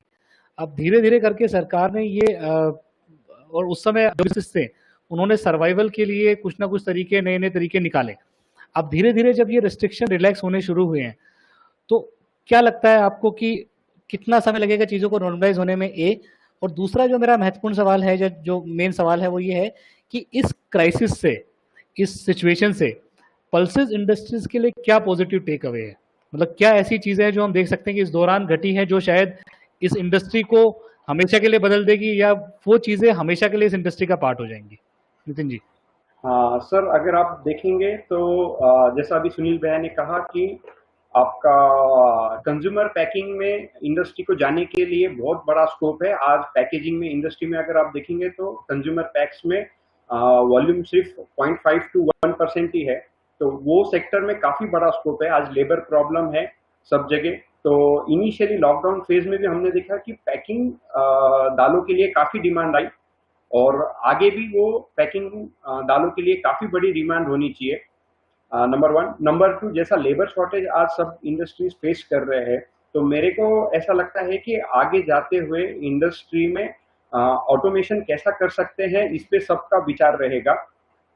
तो गोइंग फॉरवर्ड ऑटोमेशन और जहां लेबर जॉब कम हो, टीडीएस जॉब जो है वो कैसा कम कर सकते हैं, उस पे इंडस्ट्री का एक बड़ा फोकस रहेगा। सरकार का भी एक जो अभी हमारे माननीय पंत प्रधान जी ने जो अपने लास्ट स्पीच में कहा था कि भारत को आत्मनिर्भर होना है, और सुनील जी ने भी जैसा भी बताया कि पल्सेस की खेती के लिए हमको बढ़ावा देना है, फार्मर्स को अच्छे दाम मिले, उसके लिए हमें प्रयत्न करना है। उसमें एक पार्ट ये है कि कंजम्पशन कैसा बढ़ाना है, वो भी हम लोगों को एजुकेट करना पड़ेगा कंज्यूमर्स को, क्योंकि दालें से जो प्रोटीन हमको मिल रहा है वो काफी अफोर्डेबल रेंज में मिल रहा है compare to the animal protein. तो उसका सरकार के माध्यम से और बाकी एसोसिएशन के माध्यम से भी पल्सेस कंजम्पशन को बढ़ावा देने के लिए हमें प्रयत्न करना है। अपने पास कंट्री में ग्रीन रेवोल्यूशन हो गया, ब्लू रेवोल्यूशन हो गया और व्हाइट रेवोल्यूशन हो गया। अब बारी है प्रोटीन रेवोल्यूशन की। तो प्रोटीन रेवोल्यूशन में हमको खेती की और भी बढ़ावा देना है, उसको प्राइसेस अच्छे मिलना है, वो भी देखना है, उसके लिए भी मेहनत करना है, और कंजम्पशन कैसा बढ़ेगा उसके लिए भी मेहनत करना है। और एक सेक्टर आज नया जो उभर के आ रहा है दाल इंडस्ट्री में, बहुत ही नेसेंट स्टेज है, लेकिन गोइंग फॉरवर्ड प्लांट प्रोटीन के डिमांड काफी बढ़ने वाला है। ऑस्ट्रेलिया, कनाडा और यूएस में इस पे काफी काम हो रहा है। अपने कंट्री में भी धीरे धीरे काफी डिमांड आना चाहिए ये चीज में। R&D उसमें काफी जरूरी है, और धीरे धीरे वो प्राइसेस उसमें अगर जाएंगे वैल्यू एडिशन में, तो फार्मर्स को काफी उसमें रियलाइजेशन मिलना चाहिए।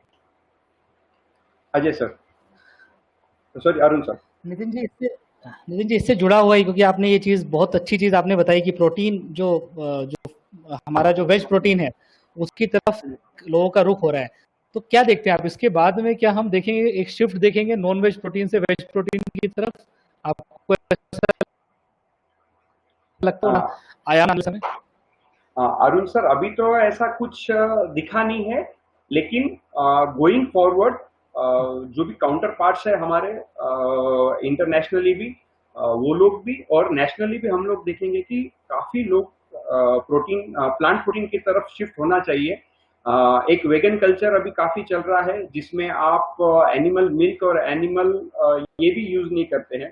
तो वो लाइंस पे प्रोटीन का जो कंजम्पशन बढ़ना चाहिए प्लांट प्रोटीन का, वो धीरे धीरे बढ़ेगा, और कपल ऑफ इयर्स में हम देखेंगे कि कंजम्पशन ऑफ प्लांट प्रोटीन और उसमें भी पल्सेस का कंजम्पशन धीरे धीरे पक्का बढ़ना चाहिए। धन्यवाद। मैं इसमें ऐड करना चाहूंगा। हाँ अरुण जी, इस वेज प्रोटीन और जैसे प्लांट प्रोटीन की नितिन जी ने बात करी, आपको ये जानकर आश्चर्य होगा कि इंडिया सबसे बड़ा प्रोडक्शन है दाल का प्रोडक्शन करता है, लेकिन वेज प्रोटीन और प्लांट प्रोटीन है वो उसके सबसे ज्यादा जो प्लांट है वो चाइना, ऑस्ट्रेलिया और कनाडा में है। वहाँ के लोग इसको दालों में से प्रोटीन निकाल के उसको जो है वो प्रोटीन को बेचते हैं।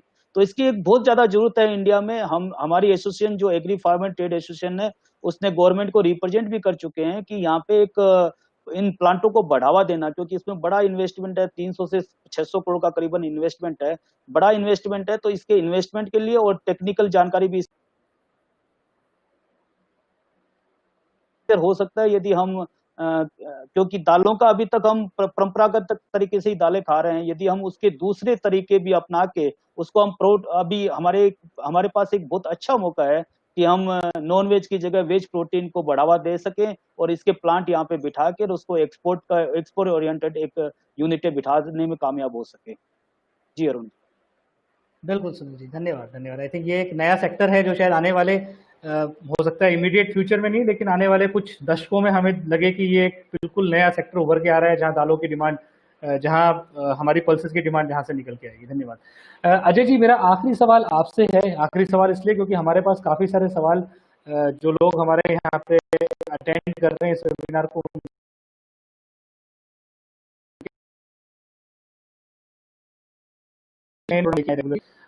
और किस तरीके से हम उस पार्टिसिपेशन को बढ़ाएं, जो लोगों का पार्टिसिपेशन है यहाँ पे उसको बढ़ाएं। और इसी दिशा में हम जो आने वाला मंगलवार है 26 मई, उससे हम एग्रीडेक्स, जो पहला इंडेक्स है, ट्रेडेबल इंडेक्स है, एग्री ट्रेडेबल इंडेक्स है इंडिया में, उसको लेके आ रहे हैं ट्रेड के लिए। तो उससे लेके मेरे दो सवाल आपसे हैं। पहला तो ये कि क्योंकि हम पल्सेस सेगमेंट की बात कर रहे हैं, तो कैसे उसका जो पल्सेस इंडस्ट्री के जो लोग हैं वो उसका इस्तेमाल कर सकते हैं, और कैसे रिटेल पार्टिसिपेंट, बिकॉज आप जो है हर तरीके के पार्टिसिपेशन से जुड़े हुए हैं। आप अगर मैं बात आप फिजिकल लोगों से भी जुड़े हुए हैं, तो क्या लगता है किस प्रकार से एग्री इस्तेमाल करेंगे के अंदर, क्या अपने हेजिंग के अंदर या चीजों के अंदर?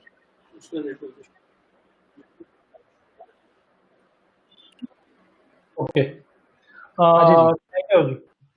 डेफिनेटली हमने देखा है कि अभी तक जो मैंने पहले भी कहा था कि एग्री में जो पार्टिसिपेशन है वो थोड़े से क्लाउडी थे।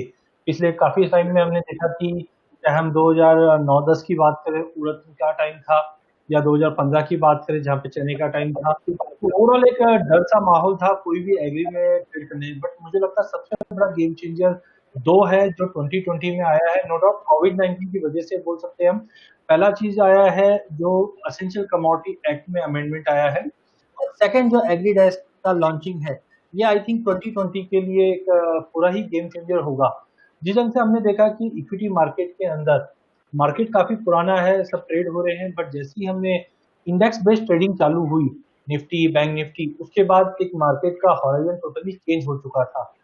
सेम वे हमें लगता है कि कमोडिटी मार्केट थोड़ा सा लैगिंग बिहाइंड है। मैं ये नहीं बोलूंगा कि काफी टाइम हो गया, मैं बोलता हूँ कि इक्विटी मार्केट से कंपेयर करेंगे तो कमोडिटी मार्केट भी काफी टाइम बाकी है, इसमें चीजें चेंज हो रही। जब से सेबी के प्रीव्यू में आए हैं तो हमने ये देखा सेबी का जो ओवरऑल एक्सपीरियंस रहा है कैपिटल मार्केट को, वो चेंजेस अब हम कमोडिटी में आते हुए देख रहे हैं। हमने ऑप्शंस का आगाज होते हुए देखा है कमोडिटीज के अंदर। एग्री में भी जो एक यूनिक चीज है, वर्ल्ड वाइड हम देखते हैं अमेरिकन स्टाइल या यूरोपियन स्टाइल ऑफ ऑप्शंस रहते हैं, यहाँ पे इंडियन स्टाइल ऑफ ऑप्शंस आया है जो कहीं ना कहीं इनोवेशन बता रहा है। तो आई थिंक सेबी भी पिछले 4-5 सालों में हमने देखा काफी प्रोएक्टिवली वर्क करी, नई कमोडिटीज को इंट्रोड्यूस कर रही है, और उसी के तहत हमने देखा एग्री डेस्क का जो अभी मंगलवार से लॉन्च हो रहा है, ये पूरा गेम चेंजर रहेगा, क्योंकि मोस्ट अवेटेड प्रोडक्ट था ये कमोडिटी मार्केट के लिए। सबसे पहले अगर ये कैश सेटल होने की वजह से सभी लोग इसमें इजीली इन्वॉल्व हो सकते हैं। जनरली क्या होता है, लोगों को मैकेनिज्म या क्लैरिटी या अवेयरनेस नहीं है फिजिकल डिलीवरी मैकेनिज्म का, तो आज जो भी ट्रेडर है या इन्वेस्टर है वो भी कोशिश करता है कि स्कैटर्ड पीरियड से पहले पहले मैं पोजीशन निकल जाऊं। बट अगर कैश सेटल होता है तो उसमें डेफिनेटली एक सपोर्ट मिलता है, आदमी लास्ट डे तक भी पोजीशंस ट्रेड कर सकता है। और जिस ढंग से हमने जो वॉल्यूम एप्रिशिएशन ये हमने निफ्टी और बैंक निफ्टी के आने के बाद देखा है, वैसा ही कुछ हम देख रहे हैं कि एग्री इंडेक्स लॉन्च होने के बाद पार्टिसिपेशन, चाहे हम कॉर्पोरेट लेवल की बात करें, चाहे रिटेल इन्वेस्टर है, चाहे इंस्टीट्यूशनल लेवल है, यहाँ पे आएगा। सेकेंडली अपने म्यूचुअल फंड इंडस्ट्री अभी तक स्टे अवे रही है, क्योंकि जनरली अगर हम म्यूचुअल फंड इंडस्ट्री से बात भी करते थे तो वहां पे आता था कि एग्री को हम कैसे बाय करेंगे, कैसे डीमैट में लेंगे, कैसे चेंज होगा, ये सब अटकलें रहती थी। बट जिस ढंग से हमने देखा एग्री डेस्क के अंदर पहला चीज जो कॉम्पोजिट है उसके अंदर मेजरली 10 कमोडिटी को पूरी अच्छी तरीके से लिया गया है और एक डाइवर्सिफाइड है। तो आई थिंक यहाँ पे म्यूचुअल फंड इंडस्ट्री भी काफी कीन रहेगी इन्वेस्ट करने के लिए या हेड करने के लिए, क्योंकि आप देखो कैपिटल मार्केट में जो भी कंपनी है, चाहे अच्छी से अच्छी कोई भी कंपनी, चाहे नेस्ले की बात करें, चाहे हम हिंदुस्तान लीवर की, डाबर की, तो कोई ना कोई कमोडिटी से रिलेटेड रहता ही है। अगर हम देखते हैं कि कमोडिटी के प्राइसेस बढ़ते हैं तो डेफिनेटली कोई भी कैपिटल मार्केट की जो भी कंपनी है, इसके रॉ मटेरियल इनपुट कॉस्टली हो जाते हैं और डेफिनेटली इनके प्रॉफिट्स पे इम्पैक्ट पड़ता है। तो यहाँ पे हेजिंग की बहुत जरूरत है। आज हम देखते हैं जितनी भी अच्छी बड़ी कंपनीज है, पहला चीज अगर हम बिजनेस की बात करें तो पहले जैसे मार्जिन नहीं रहे, काफी श्रिंकेजेस रहे हैं, 8-10% के मार्जिन बहुत ज्यादा बोला जाता है आज की डेट में। और उसके तहत अगर हम देखें कोई भी कमोडिटी या करेंसी के प्राइस मूवमेंट अगर हम बात करें तो काफी बढ़ गए हैं, तो यहाँ पे हेज करना बहुत जरूरी है। हमने देखा है कि आईटी कंपनीज है करेंसी के अंदर हेज करती है। तो आज बाकी जो कंपनीज है, टेक एग्जांपल अगर बिस्किट में हम ब्रिटानिया की बात करें या पार्ले जी की बात करें, तो वहां पे हमारे पास व्हीट है, शुगर है, बट अभी तक पार्टिसिपेशन नहीं था। बट मुझे लगता है एग्रीडेस एक तो कॉम्पोजिट है जिसमें हम सभी मेजर जैसे चना भी है, स्पाइसेस भी है, गवार भी है, सभी आइटम है, तो आई थिंक उसके अंदर एक अच्छा अपॉर्चुनिटी बनेगी। जितने भी बड़े कॉर्पोरेट से आज करेंसी में भी कर रहे हैं। गोल्ड में हमने देखा था आरबीआई ने काफी बड़ा डिसीजन लिया था, जिसके बाद हमने वॉल्यूम्स के अंदर डोमेस्टिक मार्केट में काफी बढ़ते हुए देखा, क्योंकि जो लोग बाहर जाके हेज करते, क्योंकि जो एंटरप्रेन्योर है उनको रिस्क पता है क्या रिस्क है, बट कहाँ पे जाकर उसको हेज करना है या क्या स्ट्रेटजी है, ये इस चीज का अवेयरनेस अभी भी नहीं है। तो हमें लगता है थोड़ा सा ग्राउंड लेवल हमको भी थोड़ा सा इम्प्रूव करना चाहिए। और आई थिंक ये दोनों स्टेप, असेंशियल कमोडिटी एक्ट और साथ में एग्रीडेस्ट, ये सही टाइम पे आया है और एक अच्छा आयाम देगा। मुझे लगता है कि अगले कुछ महीनों में ही इसका रिजल्ट हम आते हुए देखेंगे, क्योंकि एग्रीडेस्ट के अंदर एक रिटर्न बेस्ड इंडेक्स है जैसे हम जानते हैं, और सारी कमोडिटीज में कवर्ड है। तो आई थिंक एक ब्रॉडर हॉराइजन मिल जाएगा और पार्टिसिपेशन, चाहे हम रिटेल इन्वेस्टर की बात करें चाहे इंस्टीट्यूशनल की बात करें, सभी में मुझे लगता है कि एक विन विन सिचुएशन रहेगा सभी के लिए, और डेफिनेटली वॉल्यूम्स आते हुए दिखेंगे। धन्यवाद अजय जी। इसी के साथ वेबिनार है इसका हम लोग अब जो है, जो ऑडियंस की तरफ से जो क्वेश्चन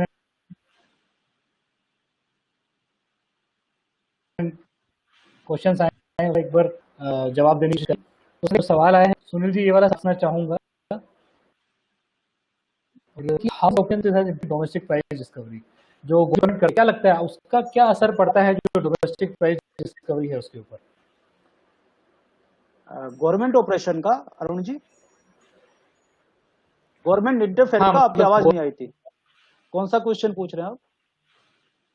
गवर्नमेंट करती है, गवर्नमेंट प्रोक्योरमेंट करती है का जो ऑपरेशन होता है एमएस, बिल्कुल बिल्कुल।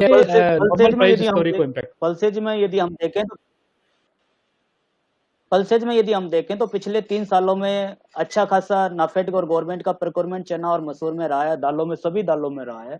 लेकिन एक प्रोक्योरमेंट के तुरंत बाद में जो नाफेड जैसे प्रोक्योरमेंट की इनका पीरियड है मई अप्रैल से लेके जून तक, उसके बाद जुलाई और उसके ऑनवर्ड वो एमएसपी से नीचे बेच देते हैं। उसका हमारी एसोसिएशन ने उसका विरोध भी किया है और उनको समझाया भी है, यदि आप ऐसे ही करते रहेंगे तो आप एक बोरे, हमने उनको उदाहरण ऐसा दिया कि एक बोरे में आप ऊपर से तो रुपए डाल रहे हैं लेकिन नीचे से उसमें छेद है, होल है, जिससे वो पैसे निकलते जा रहे हैं, तो आप एमएसपी को कभी अचीव नहीं कर पाओगे। इससे बेटर है कि आप उनको दूसरी स्कीम में आप इनको देके और इस ओपन मार्केट में नहीं बेच के दूसरी आप स्कीमों में इसको मालों को दें, ताकि ओपन मार्केट में माल नहीं आए और थोड़ी सी ओपन मार्केट में टाइट हो सप्लाई, ताकि एमएसपी से बचा जा सके।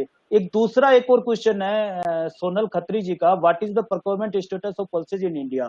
मैं इसके बारे में भी ऐड कर दूं कि गेहूं की प्रोक्योरमेंट गवर्नमेंट बहुत अच्छा करती है, नो डाउट, लेकिन पिछले कई सालों से एमएसपी पे चने की प्रोक्योरमेंट उतने अच्छे से नहीं हो पाती है।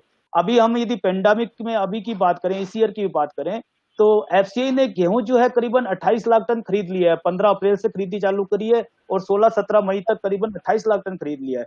जबकि दालों की यदि खरीदी की बात करें तो अभी भी केवल 5.5 लाख टन दालें खरीदी गई है। उसमें बहाने जो है वो पेंडेमिक का बना लिया जाता है। तो मुझे ये नहीं समझ बैठती, यदि गेहूं में पेंडेमिक के टाइम में खरीदी हो सकती है तो दालों में खरीदी क्यों नहीं हो सकती।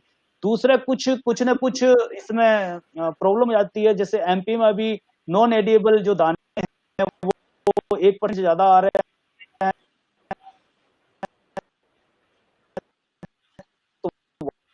तो लाने में कि पिछले साल की तरह इस बार भी नॉन एडिएबल की परमिशन बढ़ के 3% हो जाएगी, ताकि एमपी के किसानों को अभी जो परेशानियां हो रही है माल तुलाने में वो नहीं होगी और आने वाले दिनों में वहां पे जो है प्रोक्योरमेंट की जो स्पीड है वो बढ़ेगी। और जहां तक मसूर की बात है तो मसूर मुझे लगता है कि ज्यादा प्रोक्योरमेंट की जो गवर्नमेंट को नहीं आएगी, क्योंकि मसूर एमएसपी से 100 से 200 रुपए मंडियों में ऊपर चल रही है।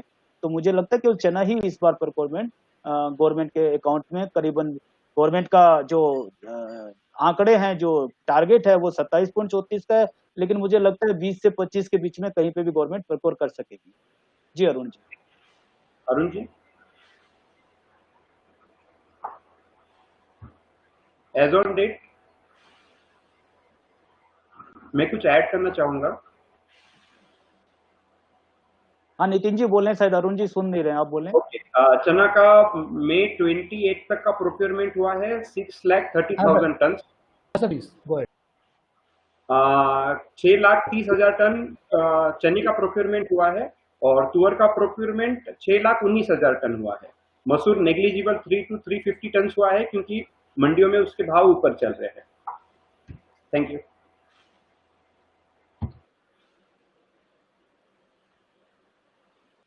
Thank you Nitin ji. एक और सवाल जो आया है हमें वो है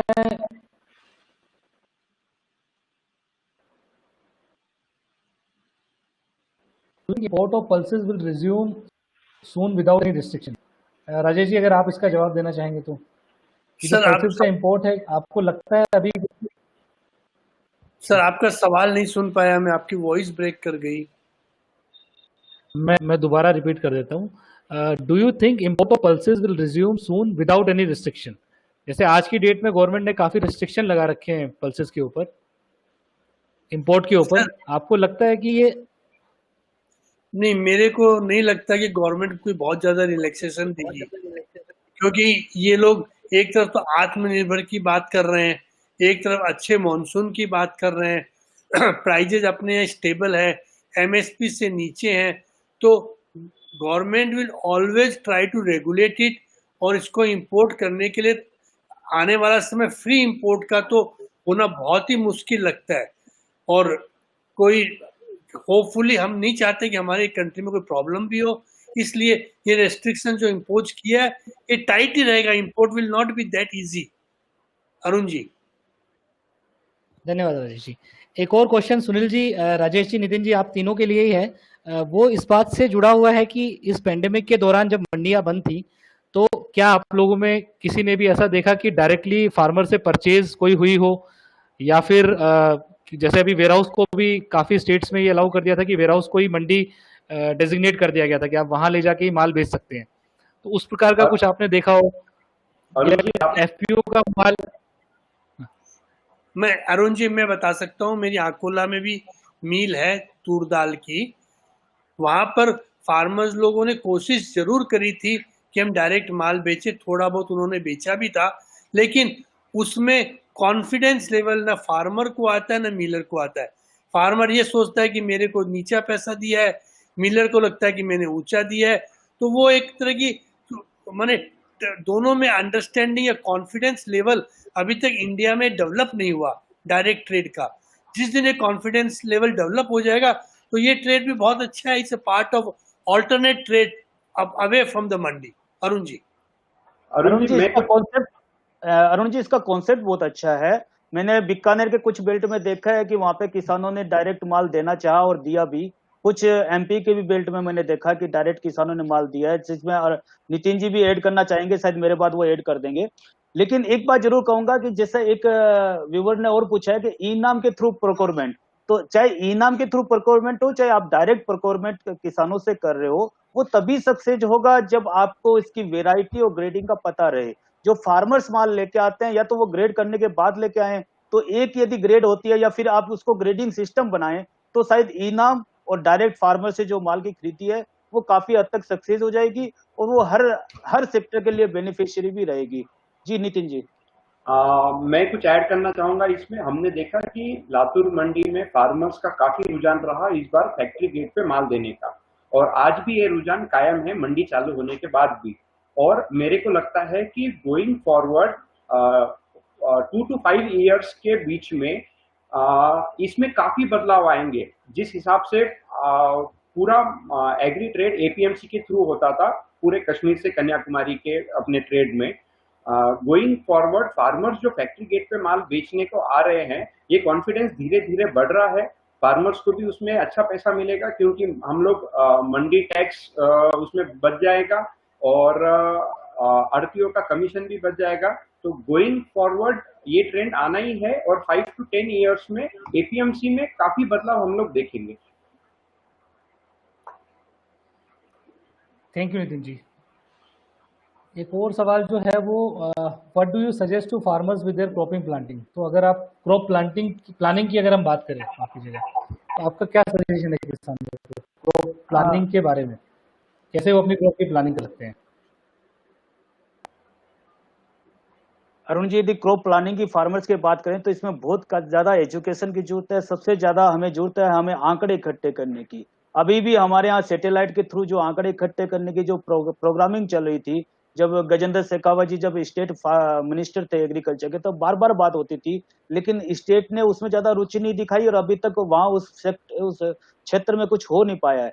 यदि हम सैटेलाइट के द्वारा हम यदि कितनी खेती हो रही है वो पता चल जाए और कहाँ पे कितनी खेती करनी होती है। मैं आपको बताऊं कि हमारे यहाँ माना जाता है कि हर चौथे साल एक सर्कल चलता है, हर चौथे साल एक दाल की या एक एग्री जिन्स की कमी होती है, क्योंकि 3 साल तक किसान उसके भाव नहीं मिल पाता, तो चौथे साल उसको किसान जो है उसकी सीडिंग नहीं करता, और चौथे साल इसकी भाव इतने ज्यादा सीडिंग कम जाती है कि उसके भाव जो है टॉप पे पहुंच जाता है।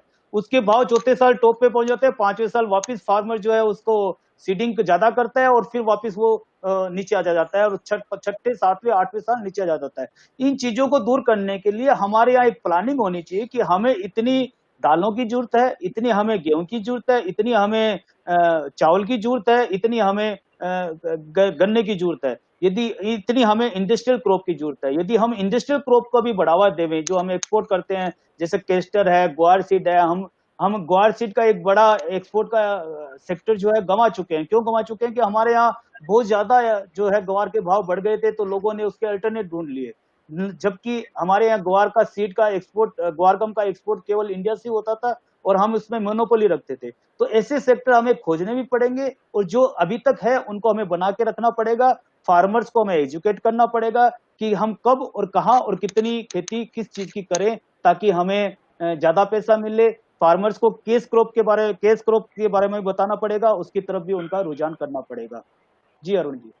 अरुण जी, मैं कुछ ऐड करना चाहूंगा इसमें। हाँ सर। इस साल हम लोगों के पास उड़द का काफी कैरी ओवर स्टॉक नहीं के बराबर है और मूंग के प्राइसेस अच्छे हैं, तो खरीफ में अगर राइट टाइम बरसात होती है तो किसानों को मूंग और उड़द की खेती करनी चाहिए। और बाकी के प्राइसेस, जैसा शुगर केन को प्राइसेस नहीं है, क्रूड के प्राइसेस में जो फॉल आया उसकी वजह से इथेनॉल में जो डिमांड होती थी, तो मक्का हो गया, शुगर केन हुआ है, अल्टरनेट और जो क्रॉप्स इसमें जाते थे ऑयल बनाने के लिए एज अ सब्स्टिट्यूट, तो उसमें डिमांड काफी कम रहेगी। तो वो देखते हुए मूंग, उड़द और तुअर की खेती फायदेमंद रहेगी इस साल। अरुण जी, मैं इसमें एक फ्यूचर प्लानिंग को ऐड करना चाहता हूं। जैसे गवर्नमेंट ने अभी अनाउंस किया कॉन्ट्रैक्ट फार्मिंग, जब कॉन्ट्रैक्ट फार्मिंग आ जाएगी तो जो भी बड़ी बड़ी कंपनियां या जो भी एक्सपीरियंस्ड लोग हैं वो जो कॉन्ट्रैक्ट के लिए फार्मिंग के लिए सीड देंगे, that will be well educated to them. उसमें फार्मर्स इज मोर सिक्योर्ड, और कॉन्ट्रैक्ट फार्मिंग में जो कंपनियां देगी they will thoroughly educate themselves और पूरी प्लानिंग करके देंगे, but definitely it's going to take more time to regulate it. Thank you Arun ji. Arun ji, इसमें मैं एक ऐड करना चाहूंगा। अनिल जी ने जिस ढंग से बताया और राजेश जी ने भी बताया कि काफी क्रॉप्स को जैसे हम क्रूड के एग्जांपल लेते हैं, क्रूड के प्राइसेस में जो बड़ा फॉल आया है, तो बायोडीजल की जो डिमांड है वो धरी की धरी रह जाएगी, क्योंकि जनवरी तक सिनेरियो अलग था और अभी हम ओरिजिनल जब फ्यूल की बात करें वो काफी कम है। हम लोग एज ए फ्यूचर एक्सचेंज हम लोग जो ट्रेड करते हैं इसके अंदर हम लोग रेशियो ट्रेड्स रखते हैं। हम लोग दो कमोडिटी को कंपेयर करते हैं, हमें पता चलता है कि ये कमोडिटी पे प्राइस काफी कम है या ये कमोडिटी के प्राइस काफी ज्यादा है, इसके ऊपर हम लोग पोजीशंस बनाते हैं। तो सेम वे जब हम लोग प्लान करके चलते हैं या घर का भी बजट बना के चलते हैं, तो वैसे ही जैसे सुनील जी ने बताया कि गवर्नमेंट को इसके ऊपर बिल्कुल ध्यान रखना चाहिए कि कौन सी कमोडिटी कितनी रिक्वायर्ड है, सो दैट सप्लाई और डिमांड दोनों मेंटेन रहे। अदरवाइज प्रॉब्लम जो सुनील ने बताया कि एक बार किसान भाव देखता है और खूब लगा, आज भी हम देखते हैं कि राजस्थान में गवार आज भी लगाई जा रही है, क्या होप पे कि 2013 में जिस से भाव बढ़े थे वैसे नहीं वापस बढ़ जाएंगे। तो हमें बिल्कुल जो एडवाइजरी की जरूरत है, गवर्नमेंट एडवाइजरी रखे इसमें कि कौन सी क्रॉप कितनी लगानी चाहिए, उसके ऊपर एमएसपी भी डिपेंडेंट रहनी चाहिए ताकि फार्मर्स को इंसेंटिव मिले। हम लोग ऑलरेडी इंटरनेशनल में देखते हैं ये चीज कि जो कमोडिटीज का आगे का डिमांड है एनालाइज करके डिपेंडिंग उसका प्रोडक्शन कितना होना चाहिए, गवर्नमेंट पूरा कंट्रोल करती है, पूरा नंबर्स देती है, वैसा हमें जरूर चाहिए।